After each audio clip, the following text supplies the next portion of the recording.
The rolling green landscape of the Yorkshire Dales was one of the main reasons Rob loved his home county so much, regretting not being able to enjoy it more since most of his jobs were in towns and cities. The creatures he hunted preferred living in urban areas where they could feed with ease, taking their pick of the thousands, even millions, of unsuspecting residents.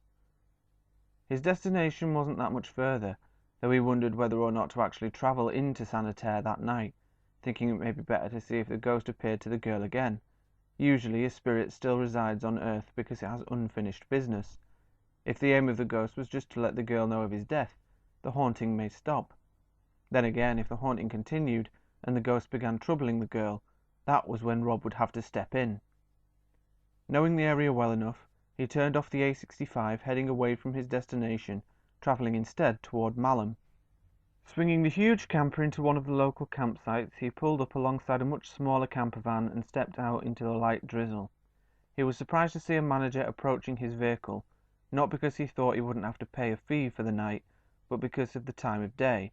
He assumed the manager would have already left. "Hello," the manager said. "Can I help you?" "I'd just like to park up here for the night if that's okay," Rob replied with a smile. "How many of you are there?" the manager asked, trying to see through the windows. "Just me, sadly," Rob said. "It's a bit large for one person, isn't it?" the manager asked, looking up at the camper. "Yeah, it can sleep 6. I used to travel with others quite often, but, times change." "Do you mind me asking how old you are?" "Not at all. I'm 25. I can show you some ID if you like. I've just been travelling all over the place in this baby since getting my degree. I haven't really found my calling yet." "Ah, I know what you mean. I was 30 before I knew what I wanted to do. I did it for 15 years, made my money, and then retired here to run this place. Great. Maybe that'll happen for me," Rob said, smiling, though in his head he was begging for the manager to just take his money and leave. 5 minutes later, having paid the fee for staying the night and waving goodbye to the manager, finally, Rob wanted to get out of the pouring rain and retreated into the safety of the camper, collapsing onto the U-shaped seating in the lounge. Throwing his head back against the cushions, he again thought back to his life before hunting, thinking about the night over a decade ago when his life changed forever, and he had first discovered the world that had come to feel normal to him. 2 years after his parents' death, which was still unknown to the outside world, Rob having survived using their savings, he was alone in his house trying to get to sleep, needing to get up for school in the morning, when he heard a noise downstairs. There was a crash, like the dresser was being pushed over, with the contents shattering all over the floor. Thinking the intruder may be a burglar, he quickly retrieved a cricket bat that his father always kept by the bedroom door for occasions such as this. He made his way slowly down the stairs, trying to step on the very edges of the carpet, fearing the floorboards would creak, alerting the burglar to his presence. He froze when he reached the bottom. Standing in his living room, staring at him, was someone who looked like a man, only he had piercing, bright, blood-red eyes. Rob's hands were shaking, trembling with fear, causing the bat to fall from his grip and land on the floor with a thud. Whatever the creature was, it growled, displaying its fanged teeth, slowly making its way toward him like a lion on the prowl. Bang! Rob was almost deafened. He put his hands over his ears, too late to block out the sound. His eyes stayed open, fixed on the creature that flew across the room, landing in a heap in front of the fireplace. It looked dead. Rob couldn't understand what had happened. It was going to attack him. Kill him. The front door crashed open, a gale outside almost blowing it off its hinges. A man strode through the opening, the silhouette of a gun in his hand catching Rob's eye. As the man got closer, Rob stared at his face. The man's eyes appeared normal, but Rob wasn't willing to take the chance. He dived across the floor, taking hold of the cricket bat. "Relax, kid," the man said. "It's all right. I won't hurt you." "Who are you?" Rob asked, his voice barely audible. "My name is Stephen, but we can talk about that later. Right now I need to take care of that demon." "Demon?" "That's what I said, kid. Most of those creatures in your nightmares, the ones your parents tell you aren't real, well, they are, and that's one of them." Rob was stunned. He replayed his childhood over in his head, thinking of all the things, the creatures he had seen over the years, that either no one else had, or no one believed him about. Were they all real? Yes, Stephen said. Yes, what? Replied Rob, confused. Yes, the creatures were real. And yes, there's a very good reason you can see them and not many others can. But like I said, I'll explain that later. Stephen left Rob sitting on the floor clutching his cricket bat. He walked over to where the body was lying, took one look at the open fireplace, and immediately moved to start a blaze. As the flames erupted around the wood, he placed his gun down on the coffee table. Taking hold of the creature, he picked up the dead weight so it was almost upright and pushed it forward until it fell into the fire, the flames consuming the flesh.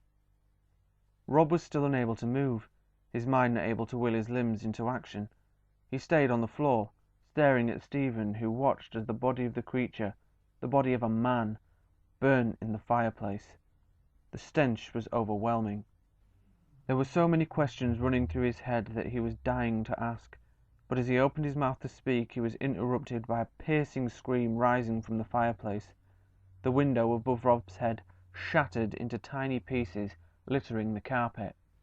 A light so bright it temporarily blinded both Stephen and Rob lit up the room and shot out of the top of the chimney. When Rob was finally able to focus again, the body was gone. There was no evidence of it ever having been there. Other than the shattered glass, the damaged furniture, and the stranger standing in his living room, all was back to normal. "The hell just happened?" Rob asked, rubbing his eyes to see if he was seeing things. "You were just attacked by a demon possessing a human body," Stephen replied.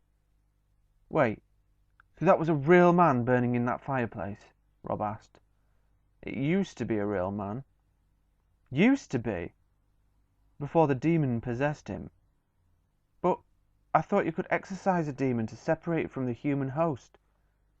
"You can in some cases, but not all.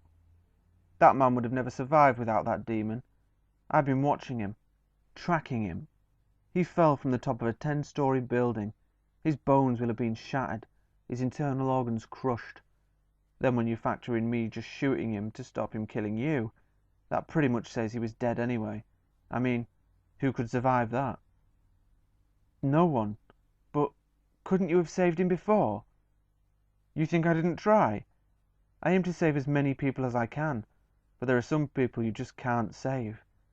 They become a sacrifice in order to kill whatever has taken over their body, to save others in the long run." "Is that what that demon would have done to me? Possessed me?" "I doubt it. I think it came here with the goal of killing you." "What? Why? What have I ever done?" Rob asked, panicked. "Nothing. Yet," Stephen replied coldly. Rob was expecting more details, but they didn't come. "What do you mean, yet?" Rob asked. "You've been seeing creatures like that for years, haven't you?" "Yes." "People who don't appear normal? Creatures you thought were nightmares?" "Yeah, for as long as I can remember." "Did you ever tell people?" "Yeah, but they all thought I was crazy or just imagining it." "I'm not surprised, to be honest. What I do know is that you weren't and aren't crazy. You have a special gift in that you are able to see and speak to creatures that other people can't see unless they're being attacked by the creatures, are trained to see them, or are otherwise alerted to their presence." "But why me?"